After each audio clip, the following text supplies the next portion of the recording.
pourquoi Yves Régnier s'est recueilli devant la tombe de Johnny Hallyday, sans Laetitia _. Il fut un temps où il était proche du rocker et de son épouse. Comme beaucoup d'autres, l'acteur a tenu à présenter ses hommages à son ami. Alors qu'il est venu présenter le téléfilm Jacqueline Sauvage, C'était lui ou moi, au Festival de la fiction TV de La Roelle, Yves Régnier a raconté au magazine Téléstar le moment où il s'est rendu sur la tombe de Johnny Hallyday sur l'île de Saint-Barthélemy. On passait pas très loin et j'ai dit à Karine, on va aller lui faire un petit coucou. On a profité qu'il faisait nuit, car on n'avait pas trop envie de se montrer, et on est partis tous les deux. On ne savait pas trop comment rentrer, on a traversé les tombes. La sienne, on ne peut pas rater, c'est un arbre de Noël _.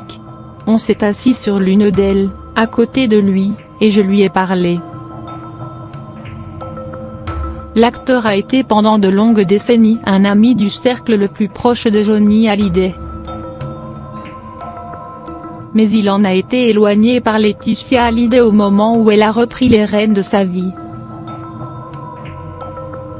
Et il semble que l'acteur garde des griefs envers celle qui fut l'épouse du rocker pendant 20 ans.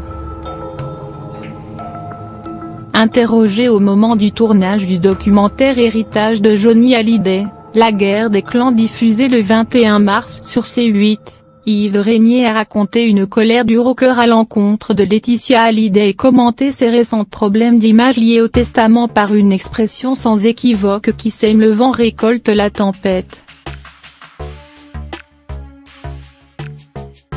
Celle qui a resserré pendant des années le cercle des proches de Johnny Hallyday a vu s'étioler le nombre de ses soutiens dans la bataille d'image qui l'oppose aux enfants aînés de son défunt mari.